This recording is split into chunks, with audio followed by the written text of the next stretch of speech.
महोदय। अथ मंत्रपाठः।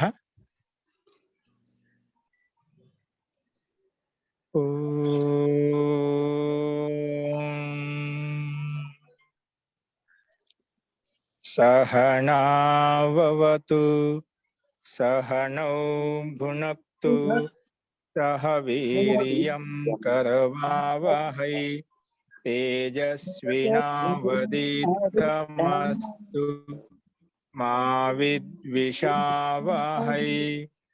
ओम शांति शांति शांति। सर्वेभ्यो नमः। नमस्ते महोदय। ప్రారంభిక రచనానువాద కౌముదిలో 17వ అభ్యాసం మొదలు పెట్టుకున్నాము. అందులో నిన్న శబ్దకోశము చెప్పుకున్నాము. అందులో భగవాన్ శబ్ద రూపం ఎలా నడుస్తుంది, క్షిపధాతు యొక్క రూపం ఎలా నడుస్తుంది, ముచ్ధాతు యొక్క రూపం ఎలా నడుస్తుంది, అది మనం చూసాము. ఈరోజు నియమాలు చూద్దామండి. సప్తమి విభక్తికి సంబంధించి నియమాలు ఎలా ఉన్నాయి, ఏ విధంగా ఉన్నాయి. సప్తమి విభక్తి నియమాలు మనం ముందుకు చెప్పుకున్నాం 16వ అభ్యాసంలో. అక్కడ ఏం చెప్పుకున్నామంటే, మనము ఒక విషయంలో కానీ ఒకరి గురించి కానీ సమయాన్ని సూచించే శబ్దాల్లో కానీ సప్తమి విభక్తి వస్తుంది. ఇంకా ఆధారంలో సప్తమి విభక్తి వస్తుంది. అంటే ఆధారానికి అధికరణ ఇప్పుడు పెట్టాము, అటువంటి అధికరణ కారకంలో సప్తమి విభక్తి వస్తుంది అని చెప్పి మనం చెప్పుకున్నాము. ఇప్పుడు ఈ సప్తమి విభక్తి గురించి ఇంకా ఎటువంటి సందర్భాల్లో సప్తమి విభక్తి వస్తుంది అని చెప్పి ఈ అభ్యాసంలో చెప్పబడుతుంది. అవే మనము ఈ వ్యాకరణంలో చెప్పుకోబోయే అంశాలు. ఈ అభ్యాసంలో వ్యాకరణ అంశాలు ఏంటంటే, ముఖ్యంగా చెప్పుకోబోయేటివి భగవత్ శబ్ద రూపాన్ని ఉపయోగించే శబ్దాలు, వాక్యాలు ఉంటాయి. అలాగే సప్తమి విభక్తికి సంబంధించి శబ్దాలు, వాక్యాలు ఉంటాయి.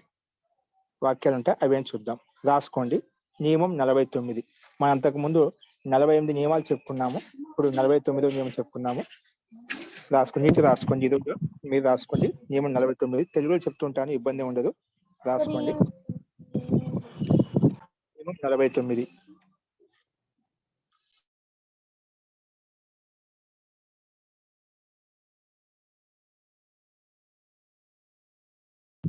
అన్నయ్య స్క్రీన్ షేర్ చేయండి అన్నయ్య. వచ్చే స్క్రీన్ షాట్ అంటూ ఏమి ఉండదు. స్వయం భవతి లిఖతు, స్వయమేవ లేఖితవ్యం. అహం వదామి భవతి లిఖతు. ఎత్ర సందేహः अस्ति అహం వదామి. చింతా నాస్తి. అస్తు భవతి సమ్యక్ లిఖతు, లేఖితుం శక్నోతి, భవతి సమర్థా అస్తి. అస్తు దోషం.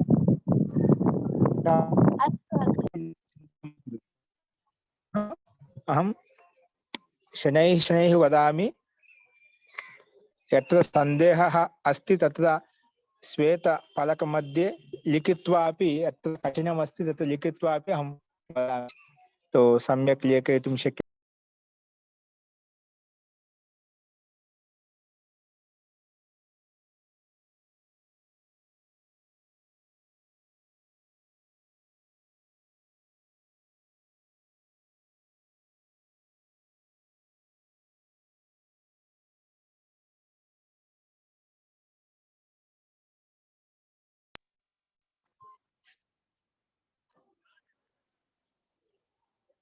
अस्तु, पश्यन्तु, भवन्तः लिखन्तु.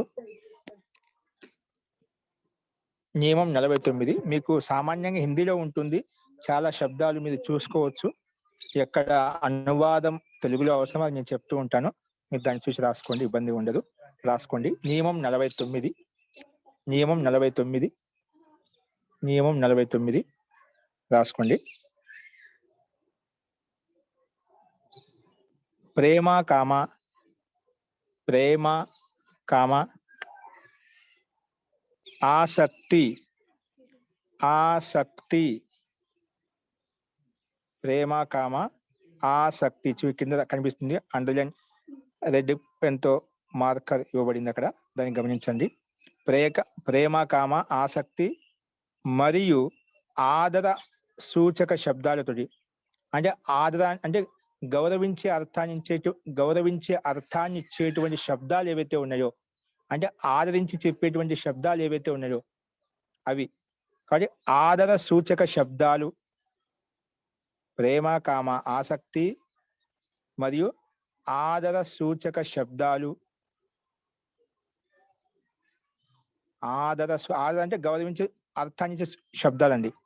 ఆదర సూచక శబ్దాలు మరియు మరియు ధాతువులతోటి మరియు ధాతువులతోటి మరియు ధాతువులతోటి మరియు ధాతువులతోటి సప్తమి విభక్తి వస్తుంది.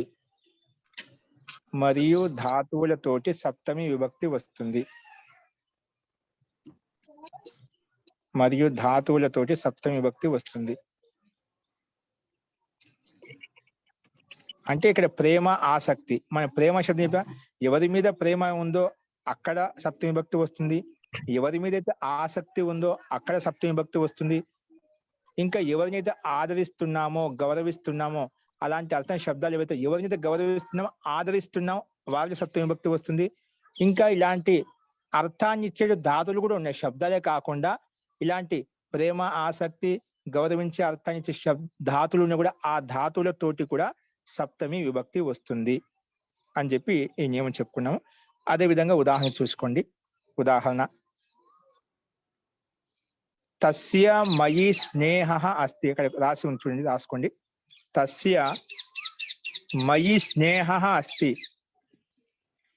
తస్య మయి, ఇది సప్తమి విభక్తి ఏకవచనం అండి. తస్య మయి స్నేహ అస్తి. తస్య మయి స్నేహ అస్తి. తస్య అంటే అతనికి, మయి అంటే నాయందు స్నేహం ఉంది. అతనికి నాయందు స్నేహం ఉంది. ఇక్కడ స్నేహం అంటే ఒక గౌరవం ఉంది, నా పట్ల ఒక గౌరవం ఉంది, నా పట్ల శ్రద్ధ ఉంది, నా పట్ల మిత్రత ఉంది. అది కూడా ఒక ఆదరణ ఇచ్చే శబ్దం అన్నమాట. స్నేహ శబ్దం ఇక్కడ ఆదరణ ఇచ్చే శబ్దం అన్నమాట. అట్లా ఎవరి ముందు స్నేహం ఉంది, ఎవరి యందు గౌరవం ఉంది, వారిలో. నా యందు ఉంది కాబట్టి నాలో అని శబ్దాన్ని ఎలా చెప్తాము? అస్మత్ శబ్దంతో చెప్తాం. అస్మత్ శబ్దానికి సప్తమి విభక్తి ఏకవచనం వస్తుంది. అస్మత్ శబ్దానికి సప్తమి విభక్తి ఏకవచనంలో మయి వస్తుంది. మయి ఆవయోహో అస్మాసు అలా వస్తుంది. మయి ఆవయోహో అస్మాసు అలా వస్తుంది అన్నమాట. సో ఏకవచనం కాబట్టి మయి, తస్య అతనికి, మయి నాయందు, స్నేహం ఉంది. ఓకే, అస్తు. నెక్స్ట్, తస్య కన్యాయాం స్నేహ అస్తి. అతడికి కన్యా మీద స్నేహం ఉంది, అంటే ఆసక్తి ఉంది, ప్రేమ ఉంది, ఇవన్నీ తీసుకోవచ్చు. తస్య ఎవరి మీద అయితే ఉందో వాళ్ళు చెప్పాను, ఎవరి మీద అయితే ఉందో వాళ్ళు సప్తమి విభక్తి రావాలి. తస్య కన్యాయాం స్నేహ అస్తి. తస్య కన్యాయాం స్నేహ అస్తి. తస్య కన్యాయాం స్నేహ అస్తి. అతనికి కన్య ఎందు స్నేహం అస్తి అని అర్థమా మహోదయ? ఉంది, తాత్పర్యం అది. అతనికి కన్యాయ మీద స్నేహం ఉంది అంటే అతనికి కన్య ఎందు స్నేహం ఉంది. కన్యా మీద స్నేహం అంటే ఆసక్తిగా ఉన్నాడు, ప్రేమగా ఉన్నాడు, అది తీసుకోవచ్చు. మొత్తం ఇక్కడ ఆదర సూచక శబ్దంతో తీసుకోవచ్చు. ఓకే. నెక్స్ట్ తెలుగు రాసుకోండి. మొదటి వాక్యం, అతనికి నా యందు స్నేహం ఉంది. అతనికి కన్యా యందు స్నేహం ఉంది. కన్యా యందు స్నేహం ఉంది. నెక్స్ట్ మూడో వాక్యము, పితా పుత్రే స్నేహం కరోతి. పితా పుత్రే అంటే తండ్రి పుత్రుని యందు స్నేహం చేస్తున్నాడు. పితా పుత్రే స్నేహం కరోతి.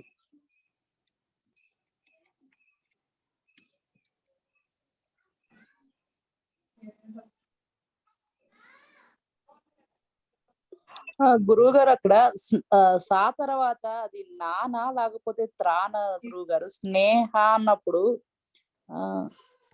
నకారం అండి. స్నే సకారము నకారం స్నేహ.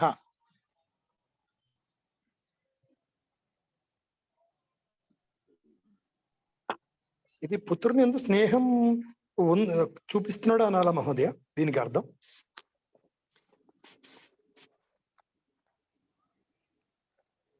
అవునండి, పుత్రుని స్నేహం చూపిస్తున్నాడు. పిత పుత్రుని స్నేహం చూపిస్తున్నాడు, స్నేహం చేస్తున్నాడు. మనం శాస్త్రం చెప్తుంది, ఒక వయసు వచ్చిన తర్వాత పిల్లలను మిత్రులాగా స్నేహితులాగా చూడాలన్నమాట. 8 ఏళ్ళ వయసు వరకు దానికి లాలన తార అన్ని చూడాలి. ఆ 8 ఏళ్ళు దాటాయంటే మనం ఒక మిత్రులాగా పిల్లల్ని చూస్తూ ఉండాలి. అలాగప్పుడే వాళ్ళకు వికాసం, ధన్యవాదాలు. మానసిక వికాసం అవుతుంది. ఇక్కడ ధన్యవాదాలు.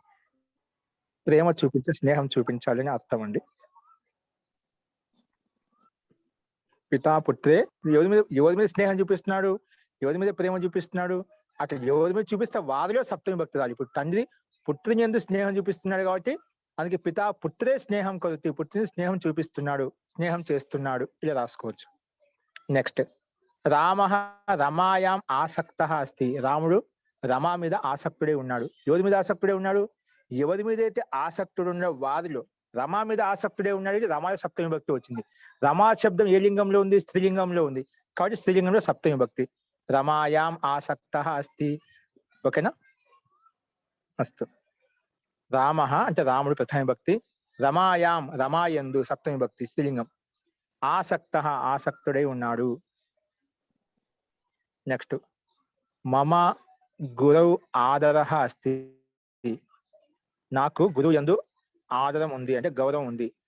మమ గురువు నా గురువు యందు ఆదర అస్తి, ఆదరం ఉంది అంటే గౌరవం ఉంది. మమ గురవు ఆదర అస్తి, మమ గురవు ఆదర అస్తి అంటే నా గురువు యందు గౌరవం ఉంది. అస్తు. 49వ నియమంలో చెప్పుకున్నాం. అర్థమైంది కదా? ఎవరి మీద ప్రేమ చూపిస్తామో, ఎవరి మీద అయితే ఆసక్తి ఉందో, ఎవరి మీద స్నేహం ఉందో, ఎవరి మీద గౌరవం ఉందో అటువంటి శబ్దాలతోటి ధాతువులతోటి ఏవిన్నా కూడా మనకు సప్తమి భక్తి వస్తుంది. ఇది ఒక నియమం చెప్పుకున్నాం. అస్తు. ఇంకా నెక్స్ట్ రాసుకోండి 50వ నియమం, నియమ సంఖ్య 50. ఇంకా ఎప్పుడు వస్తుంది సప్తమి భక్తి?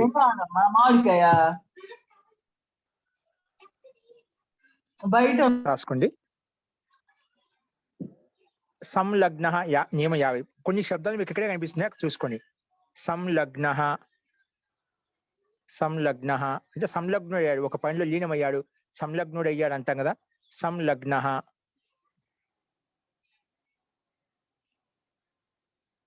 మరియు చతుర, సంలగ్న మరియు చతుర. చతురు అంటే చతురుడు అంటే నైపుణ్యం కలవాడు. సంలగ్న చతుర, ఇలాంటి అర్థాలు, ఇలాంటి అర్థాన్ని ఇచ్చేటువంటి శబ్దాలతోటి, ఇలాంటి అర్థాన్ని ఇచ్చేటువంటి శబ్దాలతోటి, ఇలాంటి అర్థాన్ని ఇచ్చేటువంటి శబ్దాలతోటి,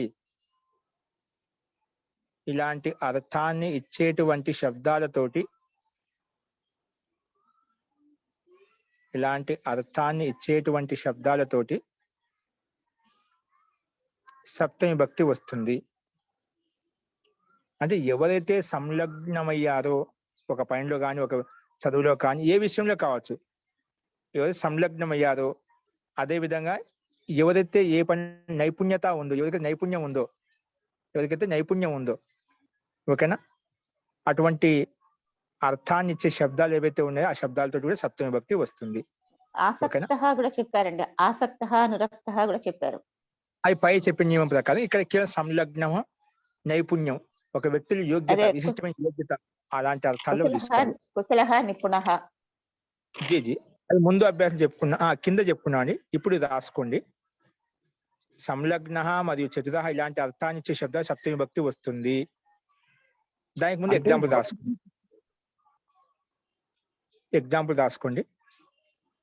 అంటే ఇలాంటి అర్థాన్ని ఇచ్చే శబ్దాలు అనేవి, ఇలాంటి అర్థాలు ఇచ్చే శబ్దాలు ఏవే ఉండవచ్చు, చాలా ఉన్నాయి. ఇక్కడ కింద ఇచ్చారనమాట.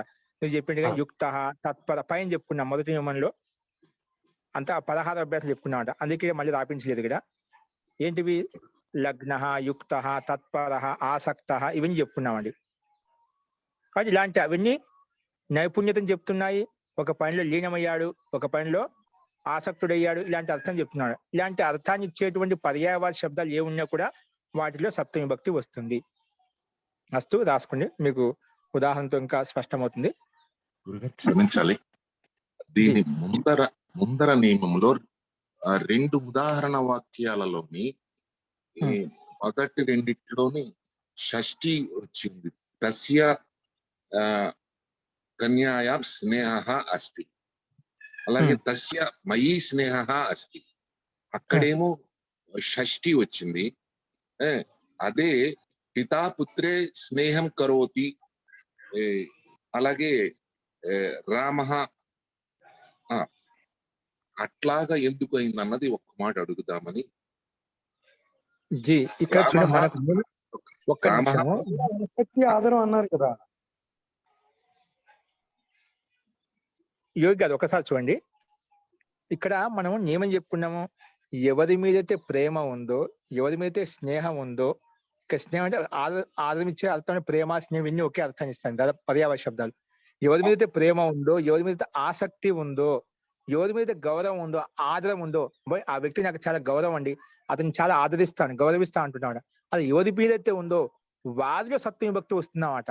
ఇక్కడ తస్య అతనికి నాయందు, ఎవరి ఎందైతే ప్రేమ ఉందో, ఆసక్తి ఉందో, స్నేహం ఉందో వారిలో రావాలి సప్తమి విభక్తి. ఇక్కడ తస్య అతనికి, ఎవరు దూరంగా ఉన్నాడు అతనికి మయి నాయందు స్నేహం ఉంది, ఎవరి ఎందైతే స్నేహం ఉందో అందులో రావాలి. తస్యకి సంబంధం లేదు, అతనికి ఈ నాకి సంబంధం తెలుపుతుంది అక్కడ. కానీ సప్తమి విభక్తి రావడానికి కారణం, సప్తమి విభక్తి ఎందుకు వచ్చింది అది గమనించాలి. తస్యకి మనం నియమం చెప్పుకోలేదు.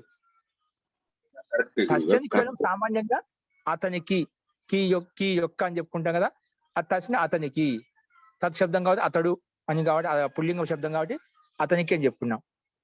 అలాగే ఇక్కడ కూడా పితా పుత్రే స్నేహం కలిసి, పిత ఎవరి మీద స్నేహం చేస్తున్నాడు, ఎవరి మీద అయితే స్నేహం చేస్తున్నాడు, ఎవరి ఎందైతే స్నేహంగా ఉంటున్నాడో వారిలో పుత్రుడు ఎందుకు స్నేహంగా ఉన్నాడు కాబట్టి పుత్రుడిలో సప్తమి వస్తుంది, అది మనం గమనించాలి. ఇక్కడ రామ గమనించలేదు, రాముడు ఎవరి మీద ఆసక్తుడు, ఎవరి మీద అయితే ఆసక్తుడు వారిలో, అది పట్టుకోవాలి మనం. నేను వాక్య నిర్మాణాన్ని ఒక్క మాట తిరిగి చూశాను. సో ఇక్కడేమో షష్ఠి ఉంది, అక్కడేమో ప్రథమ ఉన్నది, రాముడి దగ్గర పితా దగ్గర. అది ఎందుకైంది? జీ చెప్పండి. ఆఖరి రెండిట్లోని రామహాలో ప్రథమ ఉంది ఆ వాక్యంలో, అలాగే ఆ ముందర వాక్యంలో పితా పుత్రే స్నేహం కరోతు. కానీ మొదటి 2 వాక్యాల్లోని షష్ఠిలో ఉంది కదా, దాన్ని కర్త అంటారా? అంతే, భావవాచకం కర్తలో సంబంధం. షష్ఠి అంటే సంబంధం. దాంట్లో వాక్యార్థాన్ని బట్టి మనం ఆ రకం ప్రయోగం తీసుకున్నాం. మన ప్రయోగం ఎలా ఉంది, వాక్యార్థం ఎలా ఉంది, దాన్ని బట్టి వచ్చింది. అక్కడ అతనికి అని చెప్పి కాస్త కష్టం పెట్టుకుంది, దానికి రెండో వికల్పం లేదు మనకు. ఇక్కడ రామ మీద ఆసక్తి ఉన్నప్పుడు రాముడు కర్త, ఇక్కడ అక్కడ సంబంధం అతనికి నాకు మధ్య సంబంధం, అతనికి నా యందు స్నేహం ఉంది, ఇక సంబంధం చూపాం. కానీ సంబంధం చూపించాం, ఎవరు చూపిస్తున్నామో అక్కడ సప్తమి విభక్తి వచ్చింది, అది గమనించాలి మనం. ఓకే, అర్థాన్ని బట్టి వాక్యంలో మార్పు వచ్చింది, విభక్తి తేడా వచ్చింది. కానీ సప్తమి విభక్తి ఎందుకు వచ్చింది? షష్ఠికి సంబంధం ఉన్నాడు, రెండింటి మధ్య నాకు అతనికి సంబంధం ఉంది, సంబంధంలో షష్ఠి చెప్పడం వచ్చింది. ప్రథమ అంటావా, అక్కడ రాముడు కర్త కాబట్టి కర్తకి ఎవరి ఎందు ఆసక్తిలో ఉన్నాడు, రమ ఎందు ఆసక్తిలో ఉన్నాడు, అక్కడ ఆ రకంగా సప్తమి విభక్తి వచ్చింది. అంటే అర్థాన్ని మీరు కొంచెం గమనిస్తే ఎవరి ఎందు అని మన నియమం అని చెప్పినాం, ప్రేమ ఆసక్తి గౌరవం ఎవరి ఎందైతే ఉన్న వారిలో ఆ అర్థం ఎక్కడ వస్తుంది, అక్కడ సప్తమి విభక్తి వచ్చిందో లేదా గమనించాలి. అస్తు. నియమం 50. సంలగ్నుడు, చతురుడు ఇలాంటి అర్థాన్ని ఇచ్చేటువంటి శబ్దాలతోటి, సంలగ్నుడు, చతురుడు అంటే నైపుణ్యం కలవాడు, ఇలాంటి అర్థాన్ని ఇచ్చేటువంటి శబ్దాలతోటి సప్తమి విభక్తి వస్తుంది. ఉదాహరణ రాసుకోండి. సహ పఠనే లగ్న, ఇది ఒక వాక్యం ఇడికి అయిపోయింది. అతడు పఠనే చదవడం లగ్నుడు అయిపోయాడు, సంలగ్నుడు అయిపోయాడు. సహ పఠనే లగ్న, సహ పఠనే లగ్న.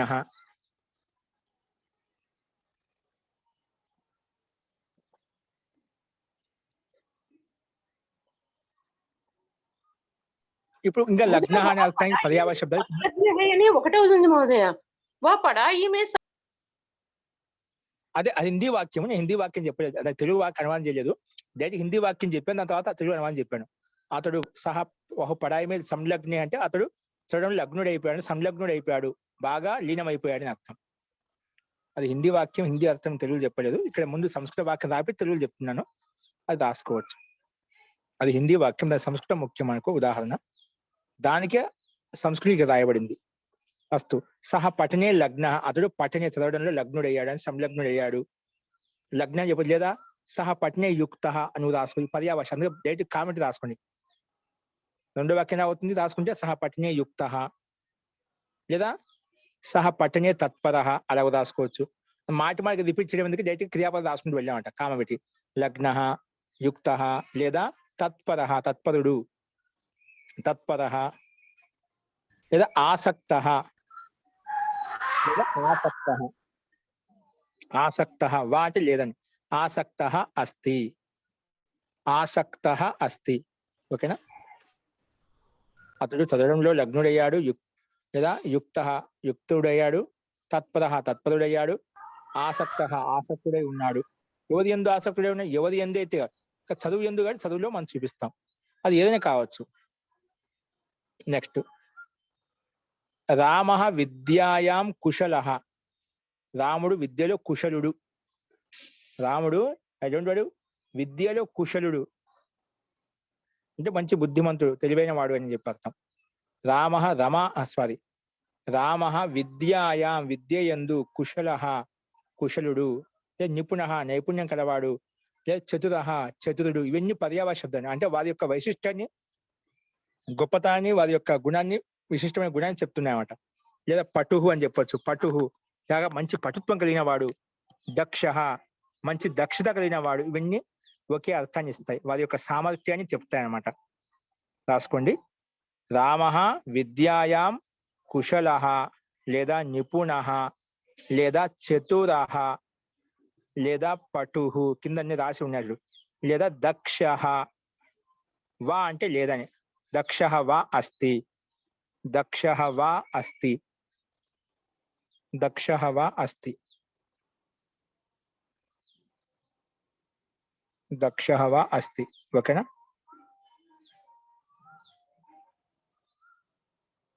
ఓకే. ఇలాంటి శబ్దాలు ఎక్కడ వచ్చినా కూడా అక్కడ ఎవరి యందు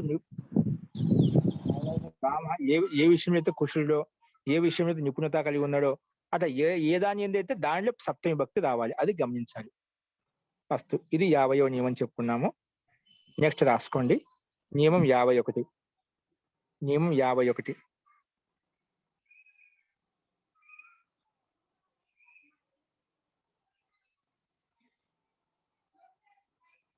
విసిరివేయటం రాసుకోండి. నియమం 51. పేంకిన అంటే విసరటం, అంటే బాణం విసురుతున్నాం, లేదంటే ఒక వస్తువుని ఏదైనా వస్తువును పదార్థం విసిరి వేస్తున్నాం, అలాగా ఏదైనా కావచ్చు. విసిరివేయటం లేదా వదిలిపెట్టడం, విసిరివేయటం లేదా వదిలిపెట్టడం, విసిరివేయటం లేదా వదిలిపెట్టడం, విసిరివేయటం లేదా వదిలిపెట్టడం, ఇలాంటి అర్థాన్ని, విసిరివేయటం లేదా వదిలిపెట్టడం ఇలాంటి అర్థాన్ని ఇచ్చేటువంటి ధాతువులతోటి, విసిరివేయటం లేదా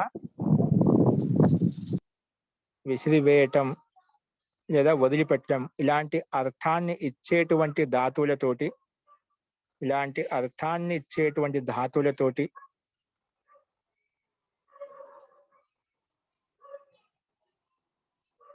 అలాగే విశ్వాసము మరియు శ్రద్ధ, విశ్వాసము మరియు శ్రద్ధ అర్థాన్ని ఇచ్చేటువంటి ధాతులతోటి, విశ్వాసము మరియు శ్రద్ధ అర్థాన్ని ఇచ్చేటువంటి ధాతువులతోటి, విశ్వాసము మరియు శ్రద్ధ అర్థాన్ని ఇచ్చేటువంటి ధాతువులతోటి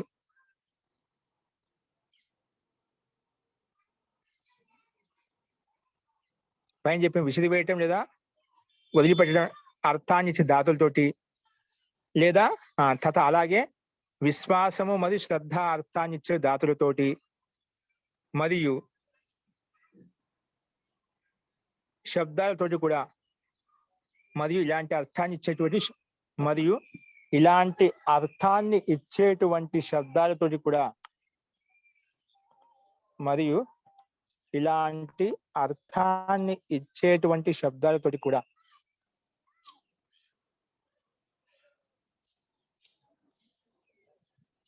మరియు అర్థాన్ని ఇచ్చేటువంటి శబ్దాలతోటి కూడా సప్తమి విభక్తి వస్తుంది. సప్తమి విభక్తి వస్తుంది. మరియు ఇలాంటి అర్థాన్ని ఇచ్చేటువంటి శబ్దాలతోటి కూడా సప్తమి విభక్తి వస్తుంది. ఓకే, నియమం అర్థమైంది అనుకుంటున్నాం. విసిరి వేయటం, వదిలిపెట్టడం, ఇలాంటి అర్థాన్ని ఇచ్చే ధాతులు కానీ, శ్రద్ధ, విశ్వాసము అర్థాన్ని ఇచ్చేటువంటి ధాతులు కానీ, లేదా శబ్దాలు కానీ, అంటే విశ్వాసము, శ్రద్ధ అర్థం శబ్దాలు ఉండొచ్చు, ధాతులు ఉండొచ్చు, రెండు ఉండొచ్చు అండి. శబ్దాలు ఉండొచ్చు, ధాతువులు ఉండొచ్చు అన్నమాట. అట్లా శబ్దాలు ఉన్నా, ధాతులు ఉన్నా, ఈ రెండిట్లో కూడా సప్తమి విభక్తి వస్తుంది. కాబట్టి విసిరివేయటం అనే అర్థాన్ని ఇచ్చే ధాతులు, అలాగే విశ్వాసము, శ్రద్ధ అర్థాన్ని ఇచ్చే ధాతులతోటి, మరి శబ్దాలతోటి కూడా, ఓకే శబ్దాలు ఉంటాయి, శబ్దాలతోటి కూడా సప్తమి విభక్తి వస్తుంది. సప్తమి విభక్తి వస్తుంది. ఓకే, ఈ నియమం కూడా అర్థమైంది అనుకుంటాను. రాసుకోండి, ఎగ్జాంపుల్ రాసుకోండి, ఎగ్జాంపుల్స్ రాసుకోండి.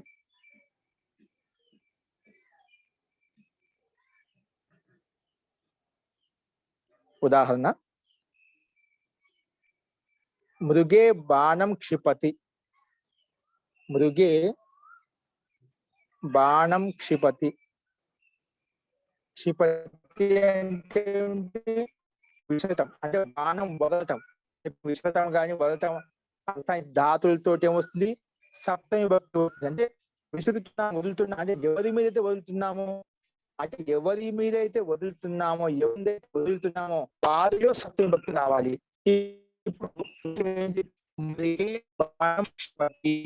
అంటే రామ మృగే రాముడు మృగం యందు బాణం వదులుతున్నాడు. వదులుతున్నాడు కదా, ఎవరి మీద వదులుతున్నాడు, అంటే ఎవరి మీద అయితే వదులుతున్నాడో రావట్లేదండి. మృగము అంటే మృగం యందు వదులుతున్నాడు.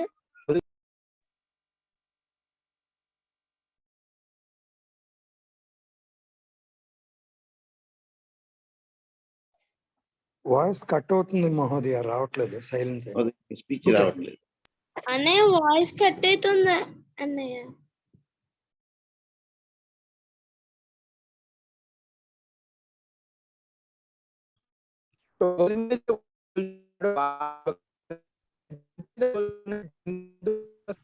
అన్నయ్య మీ వాయిస్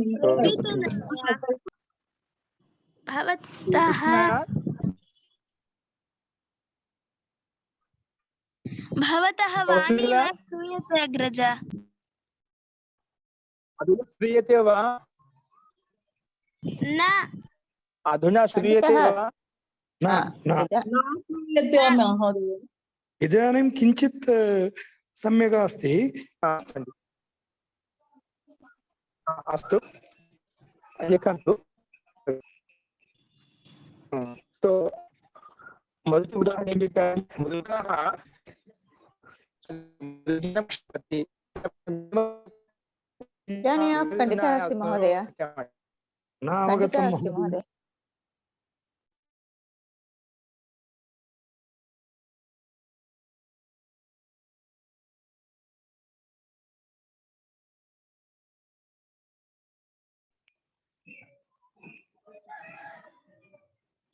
మృగే బాణం క్షిపతి అని చెప్పుకున్నాము.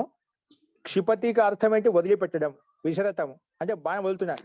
ఎవరి మీద బాణం వదులుతున్నాడు? ఎవరి మీద అయితే బాణం వదులుతున్నాడో అక్కడ సప్తమి విభక్తి రావాలి. అది గమనించాలన్నమాట. అట్లా అందుకే క్షిపతి అంటే విసురుతున్నాడు లాంటి అర్థం ధాతులతోటి అని చెప్పామట. సో ఎక్కడ వదులుతున్నాం? మృగం అంటే జింక మీద వదులుతున్నాం కాబట్టి జింకలో సప్తమి విభక్తి వచ్చింది. అందుకే మృగే బాణం క్షిపతి. ఓకేనా? అది అర్థం చేసుకోండి. నెక్స్ట్ రాసుకోండి. నెక్స్ట్ ఉదాహరణ,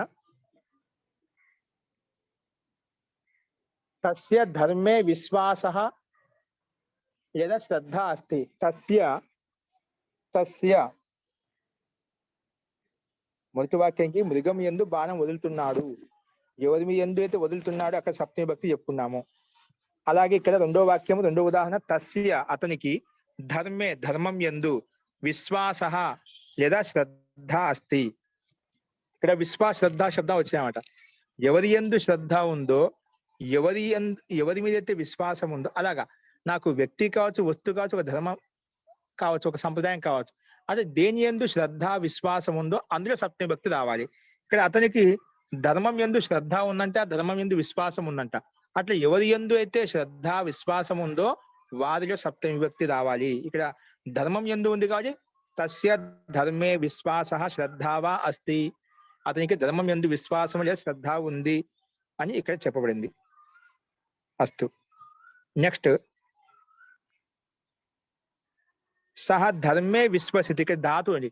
మన విశ్వసిస్తున్నాడు, విశ్వాసము, శ్రద్ధ ఇలాంటి శబ్దాలతోటి కానీ ఇలాంటి ధాతులతోటి కానీ చెప్పాను. ధాతులు కావచ్చు, శబ్దాలు కావచ్చు. ఇక్కడ ధాతు ఇచ్చామట, విశ్వసించే ధాతు ఏంటి? సహ ధర్మే విశ్వసితి, అతడు ధర్మాన్ని విశ్వసిస్తున్నాడు అంటే ధర్మం యందు విశ్వాసంగా ఉంటున్నాడు అని అర్థం.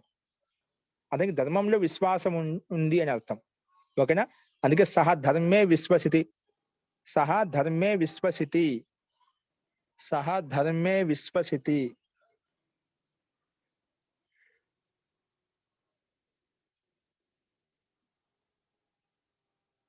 సహ ధర్మే విశ్వసితి, సహ ధర్మే విశ్వసితి. అతడు ధర్మాన్ని విశ్వసిస్తున్నాడు అనాలా మహోదయ? అతడు ధర్మాన్ని విశ్వసిస్తున్నాడు, ధర్మాన్ని విశ్వాసం ఉంది, విశ్వసిస్తున్నాడు. అలాగే సహ మమ వచనే విశ్వసితి, అతనికి మమ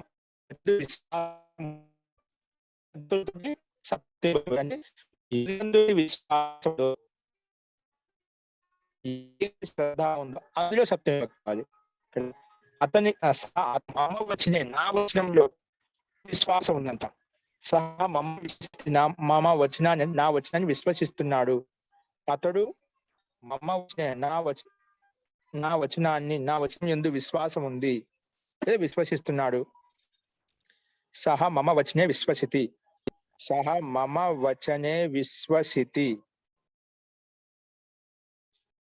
సహ మమ వచనే విశ్వసితి. విశ్వసతి కదా మహోదయ, విశ్వసతి అంటున్నారు.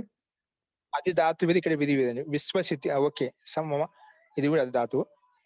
సహ మమ వచనే విశ్వసతి కదా, విశ్వసితి. సహ మమ వచనే విశ్వసితి. ఓకే, విశ్వసితి. ఓకేనా? ఓకే, ఓకే అండి. సహ మమ వచనే విశ్వసితి. అస్తు. ఇక్కడ వరకు మన నియమాలు చెప్పుకున్నామండి. సో ఇందులో ఎవరికైనా సందేహాలు ఇప్పుడు ఈ నియమాల్లో ఏం చెప్పుకున్నాము? ఈ అభ్యాసంలో ఒకటేమో ఎవరి ఎందైతే ప్రేమ ఉందో, ఎవరి ఎందైతే ఆసక్తి ఉందో, ఎవరి ఏదైతే గౌరవం ఉందో, ఆదరం ఉందో వారిలో సప్తమి భక్తి రావాలి. ఇది ఒక నియమం చెప్పుకున్నాము. సో మీకు ఇలాంటి అర్థం చెప్పాను కదా, తెలుగు అర్థం చేసుకోండి. మీకు ఎక్కడైనా శ్లోకాలు భగవద్గీత రామాయణం నిజంగా ఎవరి మీద ఆసక్తి మా ప్రకారం చూసి తెలిసిపోతుంది. ఎవరి మీద ఆసక్తి ఖచ్చితంగా సప్తమి భక్తే ఉంటుంది. మనం చెప్పిన నియమానుసారంగా ఉంటుంది. మీరు ఏ శాస్త్రం, ఏ గ్రంథం, ఏ వ్యాకరణం తీసుకోండి. వ్యాకరణం ఒకటే వ్యాకరణం, 2-3 వ్యాకరణాలు ఏం లేవు. సో ఎక్కడ మీ ఏ వాక్య శైలి పద్ధతి చూసినా కూడా ఇదే విధంగా, ఇదే నియమానుసారంగా ఉంటుంది. దాంట్లో మార్పు ఉండమాట.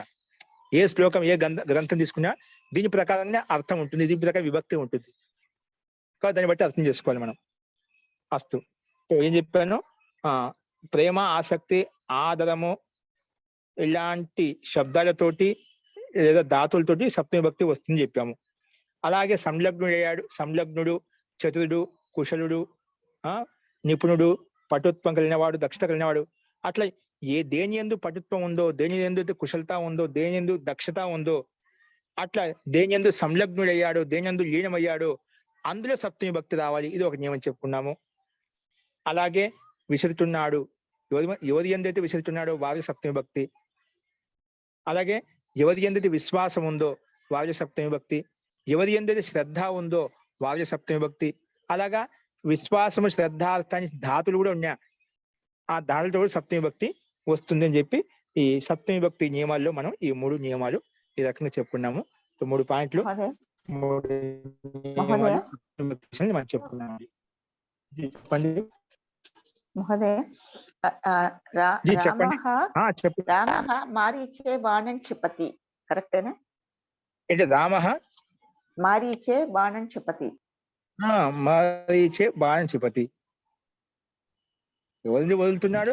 వదులుతున్నా మాది సత్యభక్తి రావాలి. రామః రావణే బాణం క్షిపతి. రామః రావణే బాణం క్షిపతి. రాముడు రావణ యందు బాణం వదులుతున్నాడు. అట్లా ఎవరి యందు వదులుతున్నా వాళ్ళు సప్తమి భక్తి రావాలి. రామః రాక్షసే బాణం క్షిపతి. రాముడు రాక్షసుడు యందు బాణం వదులుతున్నాడు. అలాగా జీ. రామః దుర్జనే బాణం క్షిపతి. రామః దుర్జనే బాణం క్షిపతి. అట్లా వందల వాక్యాలు మన నియమం అర్థం చేసుకుంటే ఆ పాయింట్ గుర్తుపెట్టుకో. ఎవరి ఎందు అంటున్నా ఉంటాం, అది శబ్దాలు భిన్న భిన్నంగా మార్చి ఎన్నో రాసుకోవచ్చు మనం. కాబట్టి అందుకే నియమాలు బాగా మీరు అర్థం చేసుకోండి ముందు. తెలుగులో మీకు మీ భాషలో మన భాషలో మనకు అర్థం కావాలి. తర్వాత మనం దాన్ని ఎలాగో ప్రయోగించుకోవచ్చు. ఓకేనా? అందుకే తెలుగులో మీకు ఏమని చెప్తున్నాం, తెలుగులో చెప్పే విషయం మీకు నియమం ఏం చెప్తుంది. ఇప్పుడు మనకి ఈ 49 నియమం చెప్పినాం. ఏం చెప్పినాం? ఎవరి యందు ప్రేమ ఉందో, ఎవరి యందు అయితే ఆసక్తి ఉందో, ఎవరి యందు అయితే శ్రద్ధ ఉందో, ఎవరి యందు అయితే గౌరవం ఉందో వారిలో సప్తమి భక్తి రావాలి. నిజంగా ఇలాంటి అర్థంలో ఖచ్చితంగా సప్తమి భక్తి ఉంటుంది. రాసినప్పుడు సప్తమి భక్తి రాయాలి మనం. అలాగే విసురుతున్నాం, ఎవరి యందు విసురుతున్నాం, ఎవరి యందు విశ్వాసం ఉంది, ఎవరి యందు శ్రద్ధ ఉంది, వారిలో సప్తమి భక్తి రావాలి. దేనిలో సంలగ్నుడయ్యాడు, ఏ పనిలో సంలగ్నుడయ్యాడు, ఏ విషయంలో నిపుణత ఉంది, ఏ విషయంలో దక్షత ఉంది అతనికి, ఏ విషయంలో విశిష్టమైన గుణాలు ఉన్నాయి, అట్లా దక్షత, నిపుణత, పటుత్వము, కుశలత్వము ఏదైతే ఉందో అందులో సప్తమి భక్తి రావాలి. ఇలా 3 పాయింట్లు ముఖ్యంగా చెప్పుకున్నాం. ఇంకా అంతకన్నా ముందు సప్తమి భక్తి నియమాలు ఏం చెప్పుకున్నాము? ఒకరి గురించి చెప్పేటప్పుడు కానీ, ఒకరి విషయంలో గురించి కానీ, లేదా ఏ ప్రయోజనం కొరికైతే పని చేస్తున్నావో, ఒక క్రియ చేస్తున్నావో, ఏదైనా ప్రయోజనం ఉద్దేశించి ఏం చేసినా ఆ ప్రయోజనం సప్తమి భక్తి రావాలని చెప్పాను. ఇంకా అధికంగా సప్తమి భక్తి వస్తుంది. అంటే దేనికైతే ఆధారం ఉందో, అంటే ఆధారంగా ఉందో. ఇప్పుడు బాలక విద్యాలయ పఠితి, బాలకులు చదవడానికి ఆధారం ఏంటి? ఆధారానికి సప్తమి భక్తి. అంటే అటువంటి ఆధారానికి అధికారం పెట్టాము, అటువంటి అధికారంలో సప్తమి భక్తి వస్తుంది అని చెప్పి ఈ ముఖ్యమైన నియమాలు చెప్తాం. కాల సూచకం కూడా మహోదయ, కాల సూచకం సమయాన్ని సూచించేటువంటి శబ్దాలు కూడా శబ్దాలు చెప్పాం ఇక్కడ. ఇటువంటి శబ్దాలు సప్తమి భక్తి వస్తుంది. ఇవి ముఖ్యమైన నియమాలు పెట్టుకుంటే ఇందులోంచి మనకు ఖచ్చితంగా సప్తమి భక్తి ఎక్కడైనా వచ్చినా కూడా మనకు ఇందులోంచే ఉంటుందన్నమాట. ఏ శ్లోకం భగవద్గీత తీసుకోండి, ఇందులోంచి ఏదో ఒక అర్థం ఉంటుందన్నమాట. కొన్ని స్థూలమైన ఉదాహరణలు మనం చెప్పుకున్నాం, ఎగ్జాంపుల్ నియమాలు చెప్పుకున్నాం. ఇంకా చాలా ఉన్నాయి. ముఖ్యంగా మనకు లౌకిక వ్యవహారానికి ఎంతైతే అవసరమో అంత ముఖ్యమైన నియమాలు మనం చెప్పుకున్నాం అనమాట. ఓకే, సో అట్లా గుర్తుపెట్టుకోవాలి. అలాగే ప్రతి విభక్తి నుంచి, ప్రథమ విభక్తి నుంచి వరకు నియమాలు చెప్పుకుంటూ వచ్చాయండి. రెండు అభ్యాసంలో మనం సప్తమి విభక్తి నియమాలు చెప్పుకున్నాం. ఒకటో అభ్యాసానికి ప్రథమ విభక్తికి 2 అభ్యాసాలు నియమాలు చెప్పుకున్నాము. ద్వితీయ విభక్తికి కూడా 2 అభ్యాసాలు ఎలా వస్తుంది నియమాలు చెప్పుకున్నాం. అలాగే తృతీయ విభక్తి అక్కడ అట్లా 2 అభ్యాసాలు తృతీయ విభక్తి నియమాలు చెప్పుకుంటూ వచ్చాం. అట్లా ప్రతి దానికి కూడా అట్లా ఇప్పుడు సప్తమి విభక్తికి మొత్తం నియమాలు చెప్పాను. ఇలా ఉంటే సప్తమి విభక్తి వస్తుంది, ఇలా ఉంటే సప్తమి విభక్తి, అధికంగా సప్తమి విభక్తి వస్తుంది. అలాగే ఒకరి విషయంలో ఒకరి గురించి చెప్పుకుంటే సప్తమి విభక్తి వస్తుంది. ఏ ప్రయోజనం కొరకు ఏదైనా ఒక పని చేస్తున్నా, ఒక క్రియ చేసినా అందులో సప్తమి భక్తి వస్తుంది. ఇప్పుడు చెప్పిన ప్రేమ, ఆసక్తి, గౌరవం ఎందైతే ఉందో సప్తమి భక్తి వస్తుంది. విసురుతున్నాము, ఎవరి ఎందైతే విసురుతున్నామో అక్కడ సప్తమి భక్తి వస్తుంది. ఎవరి ఎందైతే శ్రద్ధ ఉందో అందులో సప్తమి, విశ్వాసం ఉందో అక్కడ సప్తమి. ఏ పనిలో లీనమయ్యాడో, సంలగ్నుడయ్యాడో, ఏ పని ఎందుకు కుశలత్వం ఉందో, పటుత్వం ఉందో అందులో సప్తమి. అలా అర్థాలు ఇలా ఉంటే ఈ భక్తి వస్తుంది. అదే అర్థం సప్తమి భక్తి పెట్టుకోవాలి మనం. ఓకేనా? అలా క్రమంగా మొత్తం ప్రథమ విభక్తి నియమం ఏంటి, ద్వితీయ విభక్తి నియమాలు ఏంటి, మొత్తం క్రమంగా నీకు నియమాలు గుర్తున్నాయి అనుకోండి. మనకు ఏ వాక్యం తీసుకున్నా ఏదో ఒక విభక్తి ఉంటుంది, ఏదో క్రియాపదం ఉంటుంది. విభక్తి ఉంటే క్రియాపదం, మూడవది ఏమి ఉండదు, అవయ పదాలు ఉంటాయి. మనం అవయ పదాలు చెప్పుకుంటున్నాం, విశేషణ శబ్దాలు చెప్పుకుంటున్నాం, లేదా క్రియంత పదాలు చెప్పుకున్నా, అన్ని చెప్పుకుంటున్నాం అన్నమాట. అంటే మనం చెప్పుకున్న వాటిలోంచే వాక్యాలు ఉంటాయన్నమాట. ఏదో ఒక విభక్తిలో ఉంటుంది. అందుకే క్రమంగా 7 విభక్తులకు నియమాలు ఎప్పుడెప్పుడు ఎలా వస్తాయి అన్ని చెప్పుకున్నాం క్రమంగా. ఇంతవరకు ఈ అభ్యాసంతో నియమాలు అయిపోతాయి. ఇక్కడ నుంచి మనకు వచ్చేటువంటి ఎలా ఉంటాయంటే, ఇప్పుడు అన్ని చెప్పాం కాబట్టి అన్ని క్రమంగా అన్ని విభక్తులు వాడుకుంటాం. ఇప్పుడు వచ్చే వాక్యాలు కూడా ప్రథమ విభక్తికి విశేషంగా చెప్పుకోం. ప్రథమ విభక్తి రావచ్చు, ద్వితీయ విభక్తి రావచ్చు, తృతీయ రావచ్చు, సప్తమి రావచ్చు. అన్నిటిలో కూడా ఒకే వాక్యంలో అన్ని విభక్తులు కూడా ఉండొచ్చు అన్నమాట. ఒకే వాక్యంలో అన్ని విభక్తులు కూడా ఉండొచ్చు అన్నమాట. ఇప్పుడు జస్ట్ ఒక చెప్తాను, ఒకే వాక్యం అంటే ఒకే వాక్యంలో అన్ని విభక్తులు వస్తాయి. రామః, రామః ప్రథమ విభక్తి, పుస్తకం ద్వితీయ విభక్తి, పఠతి రామః ప్రథమ విభక్తి, పుస్తకం ద్వితీయ విభక్తి, రాముడు పుస్తకమును, రామ అంటే రాముడు, పుస్తకం పుస్తకమును. గమనించిన వాక్యం రామః ప్రథమ విభక్తి, పుస్తకం ద్వితీయ విభక్తి, రామః పుస్తకం, శ్రద్ధ చెప్పినాం శ్రద్ధయా, ఏ విభక్తిది శ్రద్ధయా, తృతీయ విభక్తి శ్రద్ధతోటి, తృతీయ విభక్తి వచ్చిన రాముడు పుస్తకం శ్రద్ధతోటి, చేతన్ చేతుడు కదా శ్రద్ధతోటి, ప్రథమ విభక్తి ద్వితీయ విభక్తి తృతీయ విభక్తి, చతుర్థ విభక్తి రావాలి. రామః పుస్తకం శ్రద్ధయా జ్ఞానార్థం, అర్థం శబ్దం చెప్పిన జ్ఞానార్థం మోక్షార్థం అలా చెప్పుకున్నాం కదా, మోక్షం కొరకు జ్ఞానం కొరకు అలాగా జ్ఞానార్థం లేదా మోక్షార్థం. ఓకే, ఇది చతుర్థ విభక్తి లేదా జ్ఞానాయ, చతుర్థ అర్థం శబ్దం ఇది జ్ఞానాయ లేదా మోక్షాయ, మోక్షాయ మోక్షం కొరకు, అందుకే సుఖం కావాలి కదా, సుఖ విశేషం కావాలి, అందుకే మోక్షాయ మోక్షం కొరకు. చతుర్థ విభక్తి రామ ప్రథమ విభక్తి, పుస్తకం ద్వితీయ విభక్తి, శ్రద్ధయ తృతీయ విభక్తి, మోక్షాయ చతుర్థ విభక్తి. 4 విభక్తులు వచ్చాయా, రాముడు పుస్తకమును, నీనుల గురించి ద్వితీయ విభక్తి కదా, ను శ్రద్ధయ శ్రద్ధతోటి, మోక్షాయ మోక్షం కొరకు, రాముడు పుస్తకమును శ్రద్ధతోటి మోక్షం కొరకు, మోక్షం కొరకు. గృహాత్ గృహాత్ బహిః, గృహాత్ బహిః అంటే గృహానికి బయటికి వెళ్ళి, గృహాత్ బహి అంటే గృహానికి బయట, గృహ పంచవిభక్తి వచ్చింది, గృహాత్ బహి ఇక్కడ అవ్యపదం కలిపిన ఒకటి, పంచవిభక్తుడు అవ్యపదంగా యాడ్ చేసాం అంటే మనం. సో గృహాత్ అంటే ఇంటి నుండి, పంచవిభక్తి వచ్చిందా, ఇంటి నుండి బయటికి వెళ్ళే, గృహాత్ బహి ఇంటి నుండి బయటికి. రామః పుస్తకం శ్రద్ధయా మోక్షాయ మోక్షం కొరకు ఏం చేస్తున్నాడు, గృహాత్ బహిః గత్వా, గృహాత్ బహిః గత్వా, గత్వా కృదంత ప్రత్యాన శబ్దం యాడ్ చేసుకునేవి, గృహాత్ బహిః గత్వా బయటికి వెళ్ళి అంటే ఇంటి బయటికి వెళ్ళి. ఓకేనా,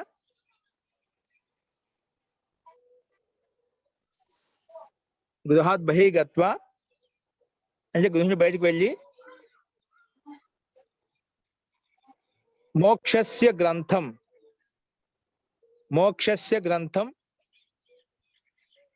మోక్షస్య గ్రంథం షష్ఠీ భక్తి, మోక్షస్య మోక్ష గ్రంథాన్ని బయటికి వెళ్ళి, మోక్షస్య గ్రంథం అంటే మోక్షాన్ని, రామాయణస్య గ్రంథం మనం ముక్తి అని చెప్పాం కాబట్టి మోక్షస్య గ్రంథం మన ఇష్టం, రామాయణస్య గ్రంథము, వేదస్య గ్రంథం వేద గ్రంథం లేదా వేదస్య గ్రంథం వేద గ్రంథాన్ని, వేదస్య వేదం యొక్క గ్రంథాన్ని, వేదస్య గ్రంథం అంటే వేద గ్రంథాన్ని. గురుకులే గురుకులంలో అంటే గురుస్థానంలో, గురువుల యొక్క కులంలో, గురుకులే సప్తమి విభక్తి, పఠతి క్రియాపదం, లాస్ట్ క్రియాపదం వచ్చింది. అర్థమైందండి, 7 విభక్తులు వచ్చాయా. గురుకులే అది వేదస్య గ్రంథం అంటే వేదం యొక్క గ్రంథమును లేదా మోక్షస్య గ్రంథం మోక్షాన్ని ఇచ్చే గ్రంథమును ఏదైనా కావచ్చు మన ఇష్టం. ఈ రకంగా ఒకే వాక్యంలో మనము సొంతంగా ఇలాగా 7 విభక్తులు వచ్చే విధంగా వాక్యం రాసుకోవచ్చు. రామః ప్రథమ విభక్తి, పుస్తకం ద్వితీయ విభక్తి, శ్రద్ధయ తృతీయ విభక్తి, మోక్షాయ చతుర్థ విభక్తి, గ్రామాత్ పంచమ విభక్తి, మోక్షస్య గ్రంథం మోక్ష షష్ఠీ విభక్తి, ఇక్కడ షష్ఠీ విభక్తి. ఎగ చదువుతున్నాడు బయటకు వచ్చి మోక్షం గ్రంథమును, గురుకులే పఠతి లేదా ఏకాంతే పఠతి, ఏకాంతంలో చదువుతున్నాడు అంటే గురుకులంలో చదువుతున్నాడు, పఠతి కర్త రామః. అట్లా ఒకే వాక్యంలో అన్ని విభక్తులు వచ్చాయి, ఒక క్రియాపదం వచ్చింది, అన్ని విభక్తులు ఉంటాయి. అలాగే ఏదో ఒక విభక్తిలో ఉంటుందన్నమాట. కానీ ప్రతి విభక్తికి నియమం తెలుసుకున్నామంటే ప్రథమ విభక్తి ఎలా వస్తుంది, ద్వితీయ విభక్తి ఎప్పుడు వస్తుంది, తృతీయ విభక్తికి నియమాలేంటి, చతుర్థ విభక్తికి నియమాలేంటి, అట్లా ప్రతిదీ నియమాలు చెప్పుకుంటూ వచ్చామట. మీకు 7 విభక్తుల యొక్క నియమాలు ఎప్పుడెప్పుడు వస్తాయి ఈ రకం మీ మనసులో తెలుగులో కూడా గుర్తుపెట్టుకున్నా మీకు ఆటోమేటిక్ గా అన్ని తెలిసిపోతాయి, వాక్య సంరచన బాగా వస్తుంది. ముఖ్యంగా ఈ 7 విభక్తులు ఈ కారకాల గురించి మనకు తెలియాలి. ఎవరికైతే ఈ కారకాల మీద పటుత్వం వస్తుందో వారికి త్వరగా వాక్య నిర్మాణం అర్థం అవుతుంది. ఈ రకంగా ఇప్పుడు చెప్పాను, ఇలా సొంతంగా మీరు తయారు చేయొచ్చు. ఇప్పుడు ఒక వాక్యం మీకు చెప్పాను, అదే విధంగా మీరు కూడా సొంతంగా తయారు చేయొచ్చు. ఇప్పుడు ఒకే వాక్యంలో అన్ని విభక్తులు వచ్చాయా? ప్రథమా విభక్తి, ద్వితీయ, తృతీయ, చతుర్థి, పంచమి, షష్ఠి, సప్తమి కూడా వచ్చాయన్నమాట. అక్కడ పంచమి షష్ఠిలో మనం కొంచెం పదాన్ని స్పష్టంగా అర్థం చేసుకోవడం కోసము కొన్ని అవ్యపదాలు యాడ్ చేసుకున్నాం. గ్రామాత్ బహి గత్వ, గ్రామానికి బయటికి వెళ్ళి మోక్షం యొక్క గ్రంథాన్ని గురుకులంలో చదువుతున్నాడు, లేదా ఏకాంతంలో చదువుతున్నాడు, లేదా మందిరంలో చదువుతున్నాడు, ఎక్కడైతే ఉందో అక్కడ సప్తమి భక్తి వచ్చింది అది గమనించాలి. సో గురుకులే పఠతి చదువుతున్నాడు, ఇలాగా ఒకే వాక్యంలో 7 విభక్తులు వచ్చే విధంగా మనం ప్రయత్నం చేయాలి. అలా ప్రాక్టీస్ చేసుకోవాలి. అప్పుడు మనకు తెలుస్తుంది. నేను ఒక వాక్యం సొంతంగా ఈ రకంగా ఇప్పుడు నేను కొన్ని చూపించామట, ఇలాగే మీరు ఒకే వాక్యంలో 7 విభక్తులు వచ్చే విధంగా ఒక వాక్యం తయారు చేసుకోండి. ఓకేనా? అలా తయారు చేసుకొని వీలైతే రేపు ప్రయత్నం చేసి చెప్పండి. ఓకే అండి. ఈ రకంగా మనం అభ్యాసం 17లో ఉన్నటువంటి నియమాలు ఉపయోగించి నియమాలు చెప్పుకున్నాము, శబ్దకోశం చెప్పుకున్నాము, భగవత్ శబ్దాన్ని ఉపయోగించి ముఖ్యంగా, అలాగే కొన్ని శబ్దాలు చెప్పుకున్నాము, విశేషణ పదాలు చెప్పుకున్నాము, అలాగే నియమాలు కూడా సప్తమి భక్తి యొక్క నియమాలు కూడా మనం చెప్పుకున్నాము. వీటికి శబ్దాలను ఉపయోగించి నియమాలను ఉపయోగించి సంస్కృత వాక్యాలు, తెలుగు వాక్యాలు మీరు డైరెక్ట్ గా రేపు గురుకులు పెడతారు వారు, అవి రాసుకొని వచ్చేయండి. మీరు డైరెక్ట్ గా రేపు సమాధానం చెప్తాను, మీకు గ్రూపులో పంపిస్తామండి. ఈ సంస్కృత వాక్య, తెలుగు వాక్యాలు అవి మీరు రాసుకోండి. డైరెక్ట్ గా రేపు సమాధానం చెప్తాను. ముందు మీరు వీటికి ఆన్సర్ చేయండి, సమాధానం చేయండి, తప్పైనా పర్వాలేదు. రేపు సమాధానం చెప్పేటప్పుడు సరి చేసుకోండి. ఓకే, అస్తు జీ. ఇప్పుడు చెప్పండి, ఎవరికైనా సందేహాలు ఉంటే జీ చెప్పండి. ఎవరికైనా సందేహం ఉందండి? చాలా బాగుంది ఆచార్య. ఈ వాక్యము మొత్తం ప్రాక్టీస్ చేసి మీకు కూడా తెలుస్తుంది. అందుకే విభక్తి యొక్క నియమాలు మొత్తం గుర్తుంటే మీకు ఒకే వాక్యం 7 విభక్తి ఇలా చూపించి తెలుస్తుంది అన్నమాట. చాలా బాగుంది జీ. ఇంకెవరికైనా సందేహాలు ఉన్నాయండి? అస్తు. సో మీరు రేపు అది లక్ష్మి గారు పంపిస్తారు గ్రూప్ లో తెలుగు వాక్యాలు, సంస్కృత వాక్యాలు, వాటికి సమాధానం రాయండి. ఇలా ప్రాక్టీస్ చేయండి. రేపు సమాధానం చెప్పేటప్పుడు డైరెక్ట్ రాసుకోవచ్చు. అస్తు. మంత్రపాఠ.